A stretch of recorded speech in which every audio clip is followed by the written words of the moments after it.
This is For Advisors by Advisors. I'm your host, Evan J. Mayer, and today we have a very special guest from a company that I've been wanting to interview on here since we got started just a month ago, and luckily we have him today. This is Chris Quandt from Riskalyze. Hey.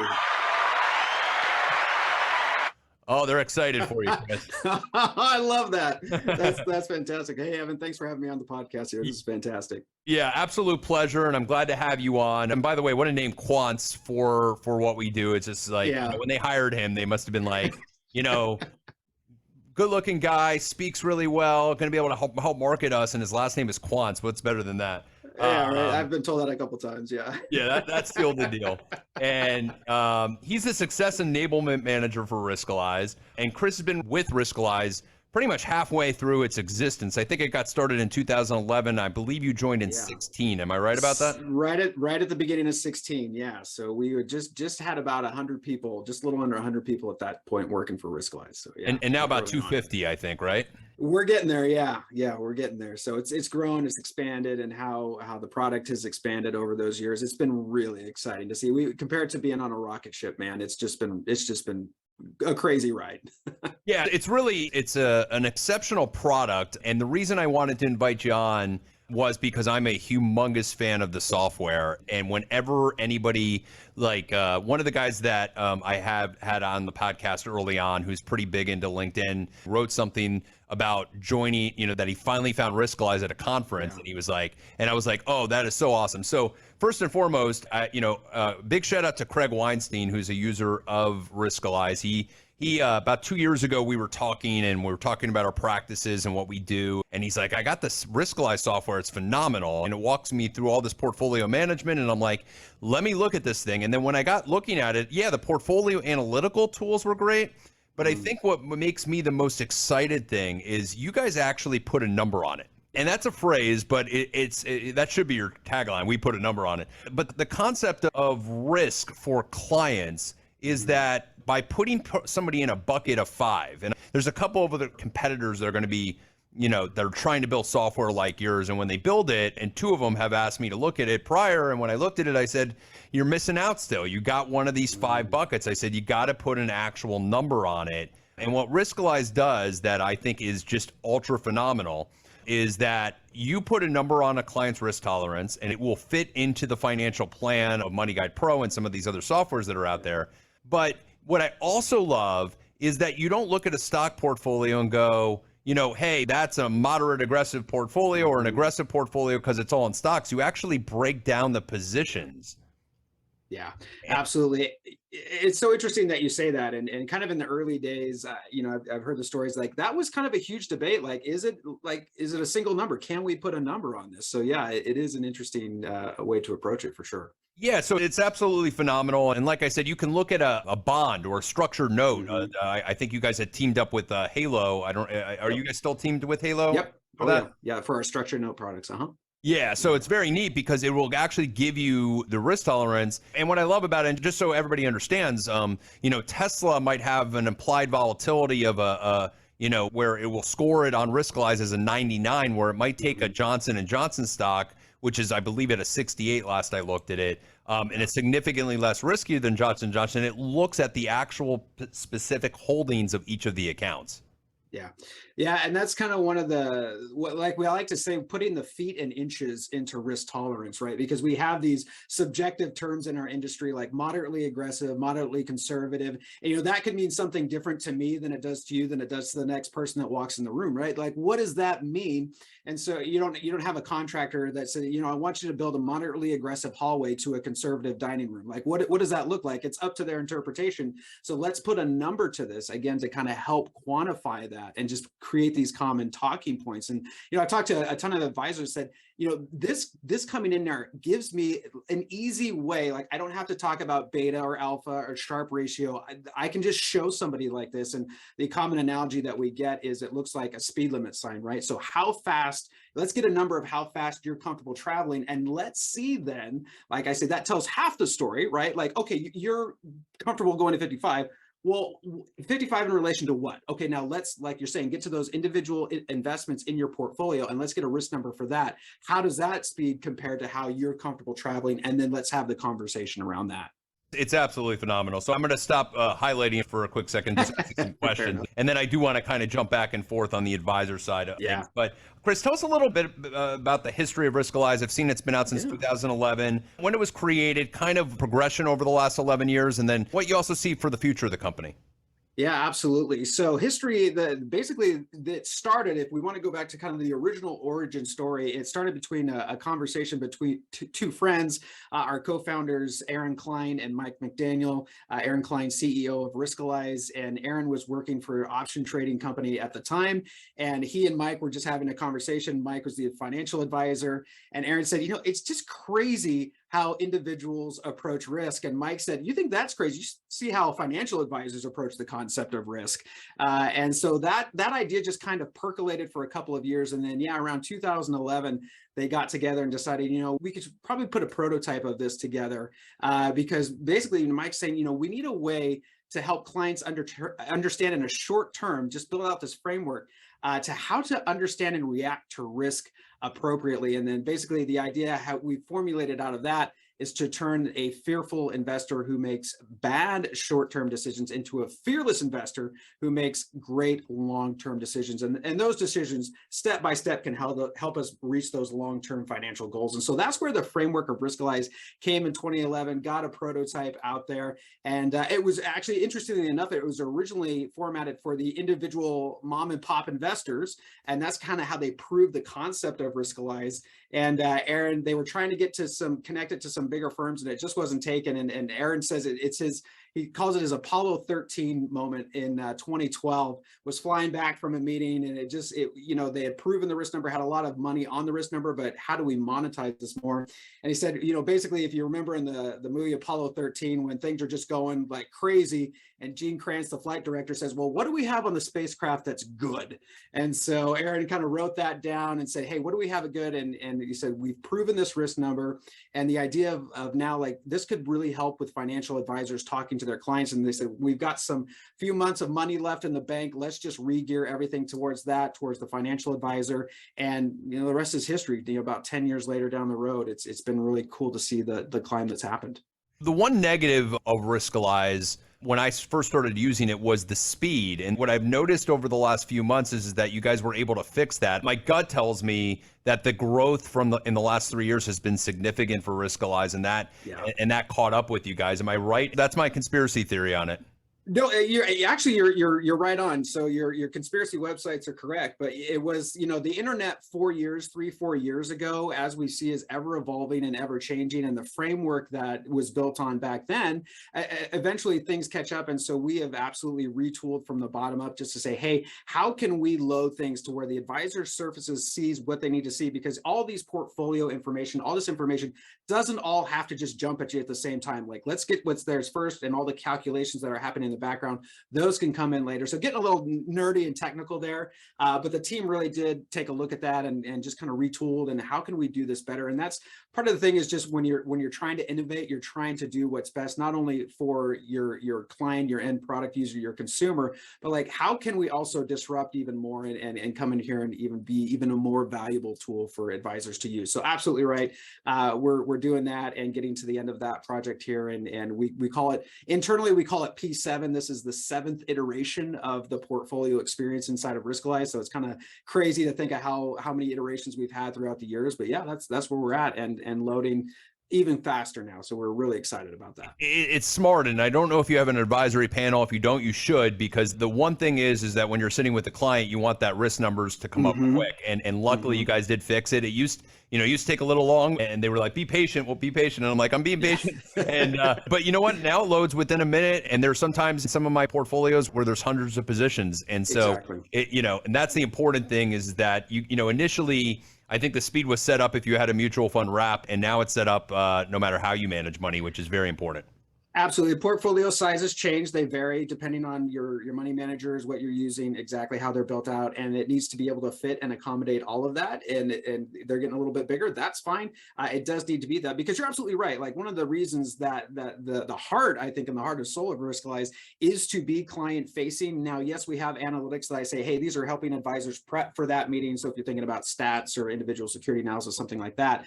But really at the heart, I want clients to just see this and understand and get it. And you're right. Like, it needs to be there so that we're not just like making small talk while we watch this little wheel spin. Yeah, spin. Although small talk isn't bad, but you know, you kind of want to like, all right, we're in this mode. Let's talk about this. absolutely. One of the things I want to touch base on too, which again you would think is a small thing, but to us as advisors, it's such a huge thing, is risk tolerance questionnaires, in my opinion, historically have always been, for lack of a better word, stupid. And what I mean by stupid is that, you know, one of the questions would be for a client, was this money short or long term? And a client would look at their age and go, well, I'm 65, and so it's short term. And you go, well, no, that's not quite what I meant, but you can't answer it any different. And then some of the other questions on there would be like, you know, how do you feel if you lost 25% of your money tomorrow? Good or bad? Well, I feel bad. Okay, then you're moderate conservative by the way you answered that. What I really love is your risk tolerance questionnaire. I want to just jump in and then get your thoughts on it. But first and foremost, you can email it to a client and it's compliance approved, and they have the ability to answer that right away. And it's great to do right before meetings. Preferably though, specifically on the first one, I like to do it with the client in person. And part of the reason I like to do it with the client in person is I want to make sure that they're reading the questions right on not only what the client is willing to see on a loss, but what that would do to their average annual rate of return. And the questions have nothing to do with time horizon. They simply have to do with your ability to take risk and what kind of risk that is. And so for me as an advisor, I normally would do some sort of an education on specifically a new client on what investments are and how they work, from layman terms to, you know, exotic options traders, to then jumping into this so that they understand how the risk mitigation software actually works. And what I love most about it, I would say, again, I don't know if you've ever heard this, but you know, there's that old show, Let's Make a Deal, that was on TV, not the Howie Mandel version, the other version. And you got to make a deal between A or B. And you get to sit there and actually have that conversation with the client. Can you talk a little bit about how you guys created that and the concept around it? Yeah, a lot of testing went into that, and exactly right. Like, well, if you were a car, what kind of type of car would you be? And I know we're using a speed limit example, but like, let's get that a little bit more in, and really helping folks understand, like, hey, Riskalyze was founded on the idea of prospect theory, that like we react to things in the short term, right? And those emotional reactions are the number one sabotagers of our long-term financial goals. And so let's help you understand based on your investment amount. So like, hey, how much do we have to invest here? How much are we working with here? I use the example often, like, you know, if Warren Buffett took the questionnaire and it was $10,000, he'd probably come out probably a little risky on that, right? But if there's an amount that's really significant to a family, we're seeing that there's a relationship. Yes, we love the upside, and that's really great, but you got to understand there's two sides to that coin. And so where are we going? And I like to say another thing that for those familiar with the questionnaire, there's a little slider bar there that just gets your initial how comfortable based on your investment amount. You know, there's the upside, but also with the actual dollar amount. We're not just talking percentages here. We're talking about a dollar amount. So it kind of makes it really real for you. At what point, I don't know if you remember The Price is Right, where the little yodeler guy's going up the mountain. At what point is he going to fall off the mountain for you where you're like, can't take it anymore. I'm off the mountain. And so we did a lot of research on that. Originally, we had two versions of that questionnaire, the simple and the detailed. Some advisors love the detailed. I've heard advisors call it my lie detector test for clients. And we got a lot of feedback throughout the years that said, you know, the detailed, sometimes their eyes cross a little bit depending on who the client is. And the simple, man, I wish there was a little bit more meat on those bones.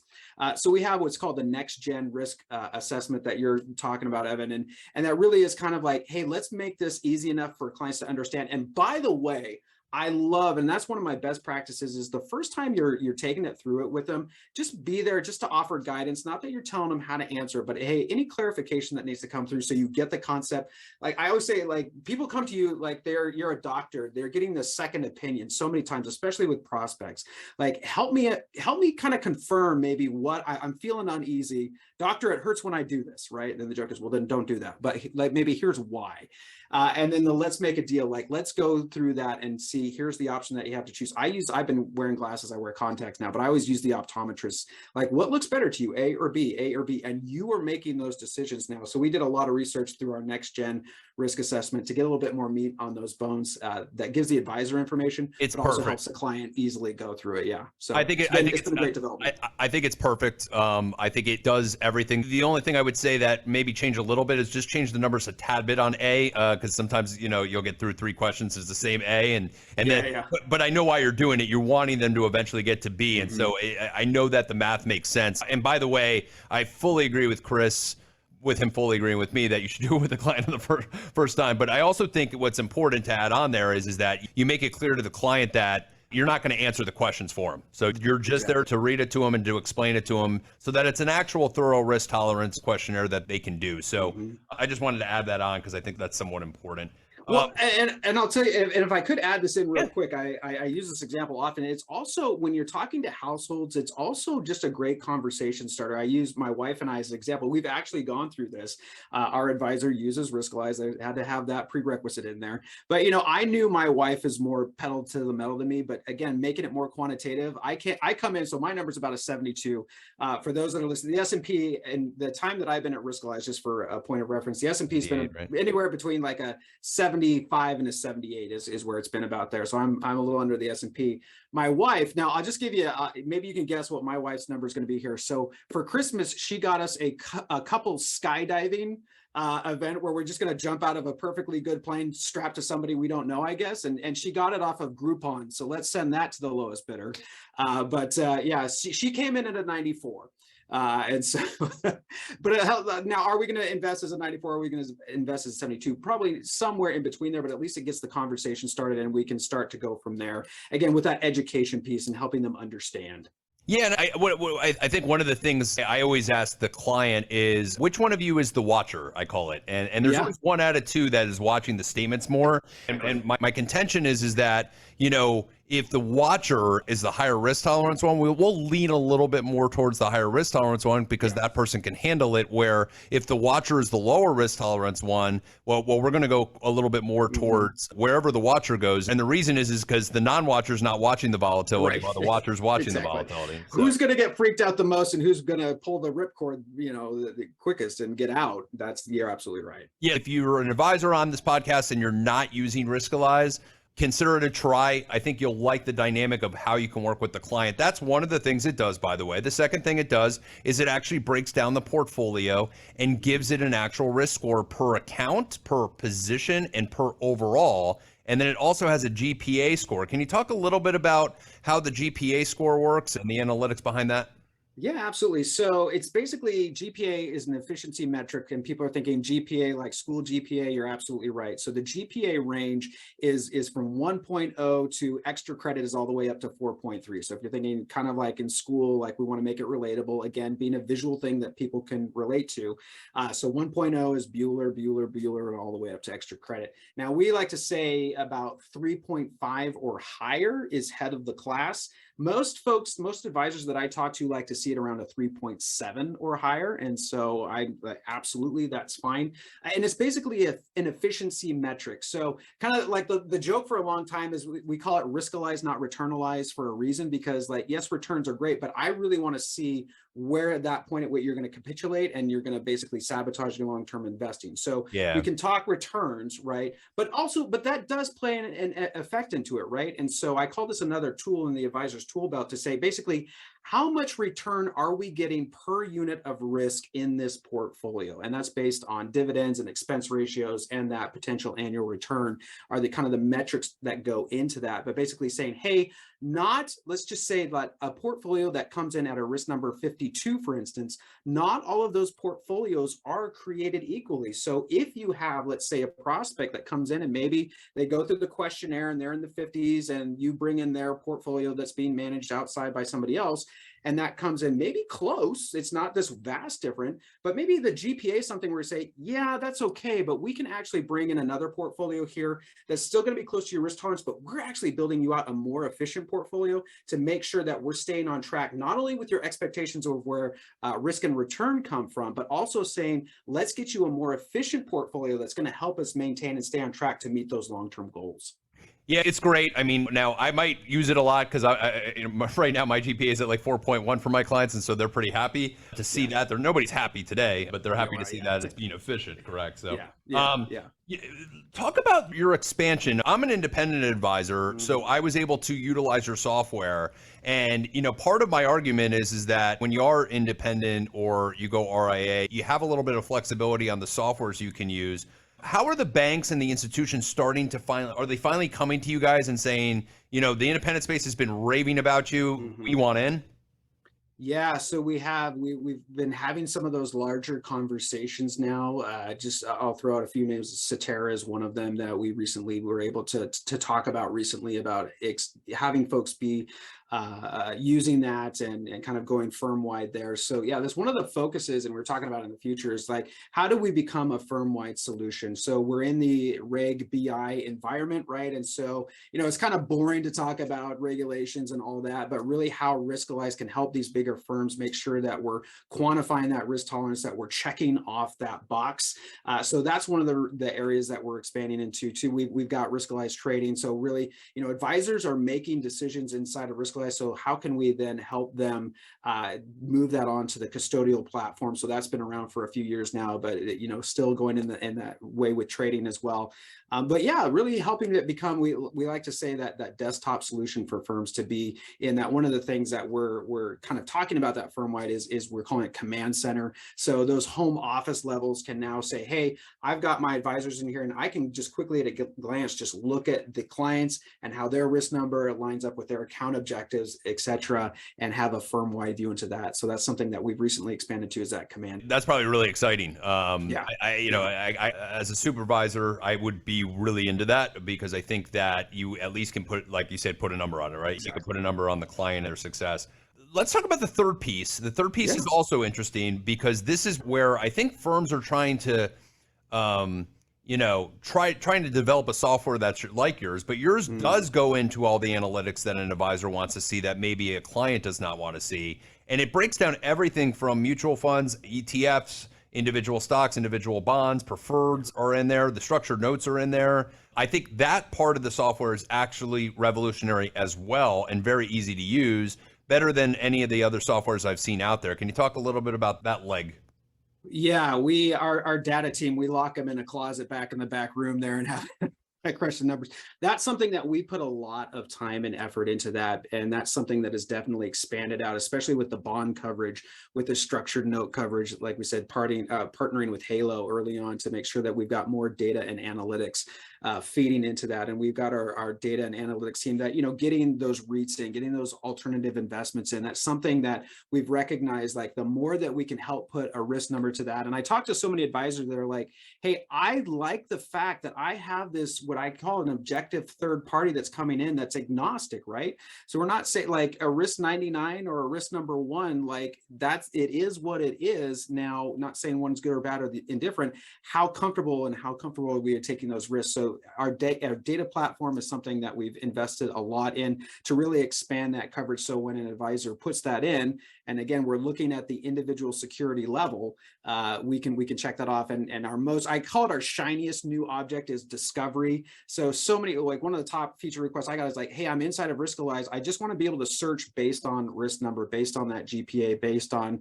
market cap size, based on stock mutual fund ETF, SMAs are in there now that you can search by. Just making it easier for the advisor to now say, hey, how can I better pick funds and rebalance and use Riskalyze as a tool for that? And we try to make it a little bit more visually appealing and easier to do a fund screen search than maybe some of the traditional ones as well. That's great, actually. I mean, I don't do a ton of mutual funds, but for those advisors that do, being able to find one that fits the risk tolerance and the sector that they want to be in, or the capitalization sector that they want to be in, is a style box more is a phenomenal thing. That's already been released? That's already out there?